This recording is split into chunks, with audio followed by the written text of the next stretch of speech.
Françaises, Français, mes chers compatriotes, jeudi soir, je me suis adressé à vous pour évoquer la crise sanitaire que traverse notre pays. Jusqu'alors, l'épidémie de Covid-19 était peut-être pour certains d'entre vous une idée lointaine. Elle est devenue une réalité, immédiate, pressante.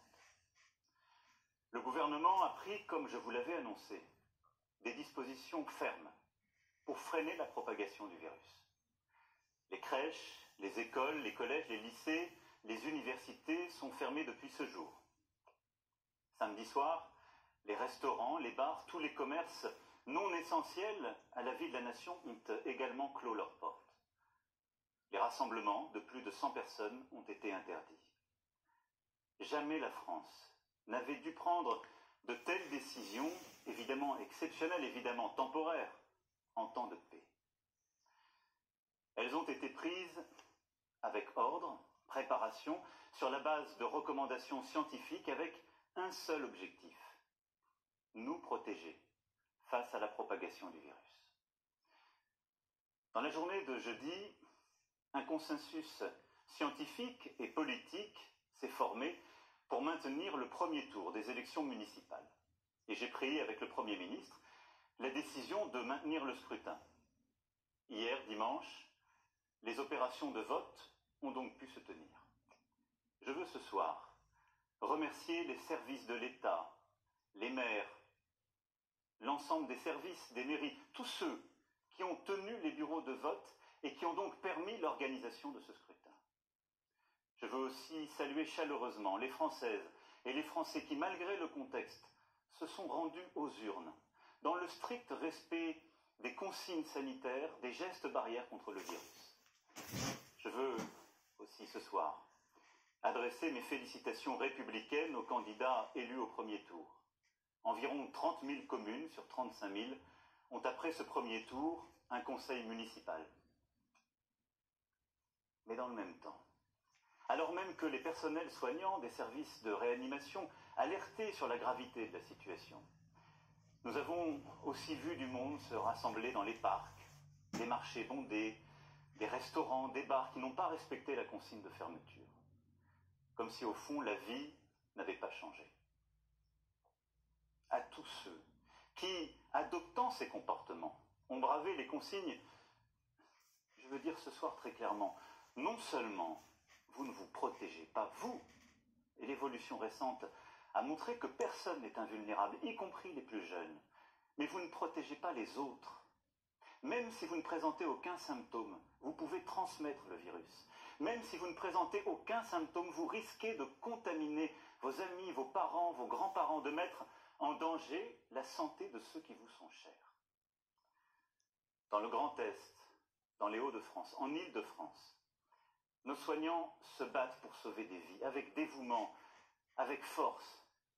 Au moment où la situation sanitaire se dégrade fortement, où la pression sur nos hôpitaux et nos soignants s'accentue, tout notre engagement, toute notre énergie, toute notre force doivent se concentrer sur un seul objectif: ralentir la progression du virus.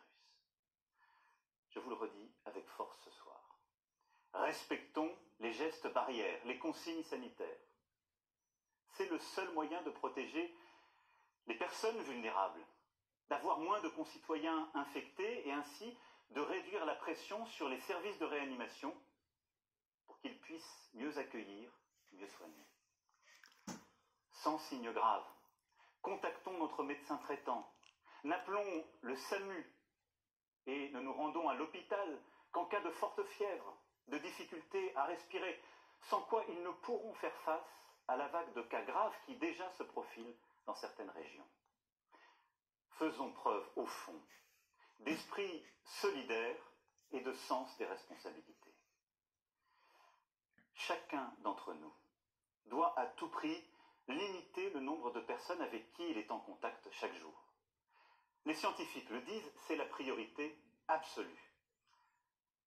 C'est pourquoi, après avoir consulté, écouté les experts, le terrain, et en conscience, j'ai décidé de renforcer encore les mesures pour réduire nos déplacements et nos contacts au strict nécessaire. Dès demain, midi, et pour 15 jours au moins, nos déplacements seront très fortement réduits. Cela signifie que les regroupements extérieurs, les réunions familiales ou amicales ne seront plus permis. Se promener, retrouver ses amis dans le parc, dans la rue, ne sera plus possible. Il s'agit de limiter au maximum ces contacts au-delà du foyer. Partout sur le territoire français, en métropole comme outre-mer, seuls doivent demeurer les trajets nécessaires. Nécessaires pour aller faire ses courses, avec de la discipline, et en mettant les distances d'au moins 1 mètre, en ne serrant pas la main, en n'embrassant pas. Les trajets nécessaires pour se soigner, évidemment. Les trajets nécessaires pour aller travailler quand le travail à distance n'est pas possible. Et les trajets nécessaires pour faire un peu d'activité physique, mais sans retrouver, là encore, des amis ou des proches. Toutes les entreprises doivent s'organiser pour faciliter le travail à distance. Et quand cela ne sera pas possible, elles devront adapter dès demain leur organisation pour faire respecter ces gestes barrières contre le virus, c'est-à-dire protéger leurs salariés ou, quand il s'agit d'indépendants, se protéger eux-mêmes. Le gouvernement précisera les modalités de ces nouvelles règles dès ce soir, dès après mon allocution. Toute infraction à ces règles sera sanctionnée. Je vous le dis avec beaucoup de solennité ce soir. Écoutons les soignants qui nous disent, si vous voulez nous aider, il faut rester chez vous et limiter les contacts. C'est le plus important. Évidemment, ce soir je pose des règles nouvelles. Nous posons des interdits, il y aura des contrôles. Mais la meilleure règle, c'est celle qu'en tant que citoyen, vous vous appliquez à vous-même. Et une fois encore, j'en appelle à votre sens des responsabilités et de la solidarité. Dans ce contexte, après avoir consulté le président du Sénat, le président de l'Assemblée nationale, mais également mes prédécesseurs, j'ai décidé que le second tour des élections municipales serait reporté. Le Premier ministre en a informé aujourd'hui même les chefs de parti représentés au Parlement. Cette décision a fait l'objet d'un accord unanime. Mes chers compatriotes, je mesure l'impact de toutes ces décisions sur vos vies. Renoncer à voir ses proches, c'est un déchirement. Stopper ses activités quotidiennes, ses habitudes, c'est très difficile.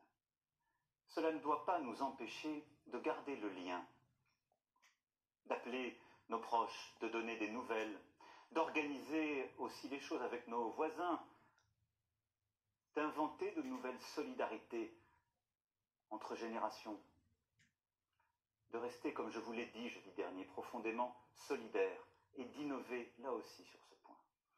Je sais que je vous demande de rester chez vous.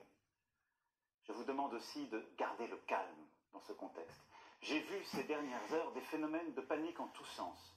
Nous devons tous avoir l'esprit de responsabilité. Il ne faut pas que les fausses informations circulent à tout va. Et en restant chez vous, occupez-vous des proches qui sont dans votre appartement, votre maison. Donnez des nouvelles, prenez des nouvelles. Lisez, retrouvez aussi ce sens de l'essentiel. Je pense que c'est important dans les moments que nous vivons. La culture, l'éducation, le sens des choses est important. Et éviter l'esprit de panique, de croire dans toutes les fausses rumeurs, les demi-experts ou les faux sachants. La parole est claire, l'information est transparente et nous continuerons de la donner. Mais croyez-moi, cet effort que je vous demande, je sais qu'il est inédit, mais les circonstances nous y obligent. Nous sommes en guerre sanitaire certes. Nous ne luttons ni contre une armée, ni contre une autre nation, mais l'ennemi est là, invisible, insaisissable, qui progresse. Et cela requiert notre mobilisation générale. Nous sommes en guerre. Toute l'action du gouvernement et du Parlement doit être désormais tourné vers le combat contre l'épidémie. De jour comme de nuit, rien ne doit nous en divertir. C'est pourquoi j'ai décidé que toutes les réformes en cours seraient suspendues, à commencer par la réforme des retraites. Dès mercredi, en Conseil des ministres, sera présenté un projet de loi permettant au gouvernement de répondre à l'urgence et, lorsque nécessaire, de légiférer par ordonnance dans les domaines relevant strictement de la gestion de crise. Ce projet sera soumis au Parlement dès jeudi. J'ai vu tout à l'heure les présidents de l'Assemblée nationale et du Sénat afin que ces textes soient votés le plus rapidement possible, afin aussi que la vie démocratique et le contrôle du Parlement continuent dans cette période. Je les en remercie et je remercie tous nos parlementaires en cet instant. Nous sommes en guerre. J'appelle tous les acteurs politiques, économiques, sociaux, associatifs, tous les Français, à s'inscrire dans cette union nationale qui a permis à notre pays de surmonter tant de crises par le passé. Nous sommes en guerre. Et la nation soutiendra ses enfants, qui, personnel soignant, en ville, à l'hôpital, se trouvent en première ligne dans un combat qui va leur demander énergie, détermination, solidarité. Ils ont des droits sur nous. Nous leur devons évidemment les moyens, la protection. Nous serons là. Nous leur devons des masques, du gel, tout le matériel nécessaire, et nous y veillons et y veillerons. Nous avons décidé, avec les scientifiques, de réserver les masques en priorité pour l'hôpital et pour la médecine de ville et de campagne, en particulier les généralistes et les infirmières, désormais en première ligne aussi dans la gestion de la crise. Les masques seront livrés dans les pharmacies dès demain soir, dans les 25 départements les plus touchés, mercredi pour le reste du territoire national. J'ai aussi entendu le message des spécialistes, en particulier des chirurgiens dentistes et beaucoup d'autres. Des solutions seront trouvées avec le ministre de la Santé dans les prochaines heures. Nous devons aussi aux soignants la garde de leurs enfants. Un service minimum de garde est en place depuis ce jour dans les crèches et dans les écoles. Nous leur devons aussi sérénité dans leurs déplacements et repos. C'est pourquoi j'ai décidé que dès demain, les taxis et les hôtels pourront être mobilisés à leur profit. L'État paiera. Nous sommes en guerre, oui. Le pays accompagnera dans cette période les régions les plus touchées, aujourd'hui, comme celles qui le seront demain. À ce titre, je veux assurer les habitants, les personnels soignants du Grand Est, que nous serons au rendez-vous pour les appuyer face à l'afflux de patients et à la saturation des hôpitaux. Je sais ce qu'ils vivent depuis des jours et des jours. Nous sommes avec eux. J'ai décidé pour cela qu'un hôpital de campagne du service de santé des armées serait déployé dans les jours à venir en Alsace. Les armées apporteront aussi leur concours pour déplacer les malades des régions les plus affectées et ainsi réduire la congestion des hôpitaux de certains territoires. Nous sommes en guerre. Aussi, comme je vous l'ai dit jeudi, pour nous protéger et contenir la dissémination du virus, mais aussi préserver nos systèmes de soins. Nous avons pris ce matin, entre Européens, une décision commune. Dès demain midi, les frontières à l'entrée de l'Union européenne et de l'espace Schengen seront fermées. Concrètement, tous les voyages entre les pays non européens et l'Union européenne seront suspendus pendant 30 jours. Les Françaises et les Français qui sont actuellement à l'étranger et souhaitent rentrer pourront bien entendu rejoindre leur pays. Nous devons prendre cette décision parce que je vous demande ce soir d'importants efforts et que nous devons dans la durée nous protéger. Et je veux dire à tous nos compatriotes qui vivent à l'étranger que là aussi, en bon ordre, ils doivent se rapprocher des ambassades et consulats et que nous organiserons, pour celles et ceux qui le souhaitent, et là où c'est nécessaire, leur rapatriement. Vous l'aurez compris, vous le pressentez. Cette crise sanitaire sans précédent aura des conséquences humaines, sociales, économiques majeures. C'est aussi ce défi que nous devons mener. Je vous demande des sacrifices pour ralentir l'épidémie. Jamais ils ne doivent mettre en cause l'aide aux plus fragiles, la pérennité d'une entreprise, les moyens de subsistance des salariés comme des indépendants. Pour les plus précaires, pour les plus démunis, pour les personnes isolées, nous ferons en sorte, avec les grandes associations, avec aussi les collectivités locales et leurs services, qu'ils puissent être nourris, protégés, que les services que nous leur devons soient assurés. Pour la vie économique, pour ce qui concerne la France, aucune entreprise, quelle que soit sa taille, ne sera livrée au risque de faillite.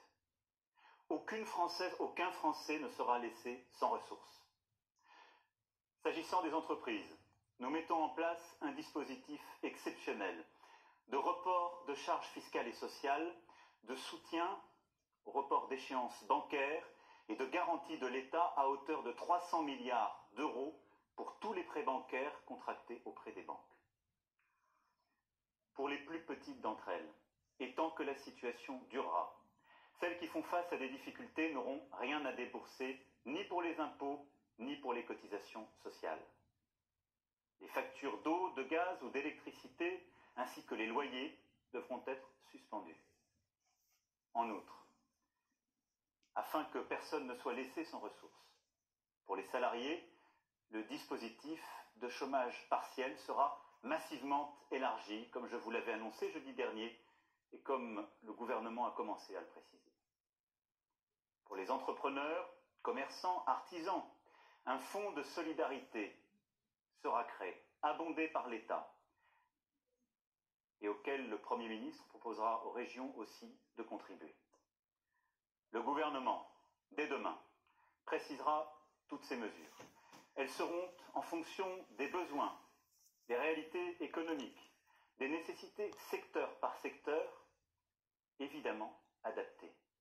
Nous serons au rendez-vous pour que notre économie soit préservée dans cette période si dure et pour que l'ensemble des travailleuses, des travailleurs puissent avoir cette sécurité aussi en termes de pouvoir d'achat, de continuité de leur vie. Mes chers compatriotes, la France vit un moment très difficile. Nul ne peut en prévoir précisément la durée. Et à mesure que les jours suivront les jours, que les problèmes succéderont aux problèmes, il faudra, en lien avec les éclairages donnés par les scientifiques, les expériences de terrain, il faudra nous adapter. Nous allons continuer aussi, pendant cette période, de travailler, de progresser sur les traitements. Et je sais le dévouement de plusieurs équipes partout sur notre territoire, avec des premiers espoirs qui naissent. Et nous continuerons aussi d'avancer sur le vaccin. Régulièrement, je m'adresserai à vous. Je vous dirai à chaque fois, comme je l'ai fait, comme le gouvernement le fait, la vérité sur l'évolution de la situation. J'ai une certitude. Plus nous agirons ensemble, et vite, plus nous surmonterons cette épreuve. Plus nous agirons en citoyens, plus nous ferons preuve de la même force d'âme, de la même abnégation patriote que démontrent aujourd'hui nos personnels soignants, nos sapeurs-pompiers, l'ensemble des acteurs de la sécurité civile. Plus vite, nous sortirons de cette vie au ralenti. Nous y arriverons, mes chers compatriotes, en étant unis, solidaires. Je vous demande d'être responsables tous ensemble et de ne céder à aucune panique, d'accepter ces contraintes, de les porter, de les expliquer, de vous les appliquer à vous-même. Nous les appliquerons tous. Il n'y aura pas de passe-droit. Mais là aussi, de ne céder ni à la panique, ni au désordre. Nous gagnerons. Mais cette période nous aura beaucoup appris. Beaucoup de certitudes, de convictions sont balayées, seront remises en cause. Beaucoup de choses que nous pensions impossibles adviennent. Ne nous laissons pas impressionner. Agissons avec force. Mais retenons cela. Le jour d'après, quand nous aurons gagné, ce ne sera pas un retour au jour d'avant. Nous serons plus forts moralement, nous aurons appris. Et je saurai aussi avec vous en tirer toutes les conséquences. Toutes les conséquences. Y sont-nous, individuellement et collectivement, à la hauteur du moment? Je sais, mes chers compatriotes, pouvoir compter sur vous. Vive la République, vive la France.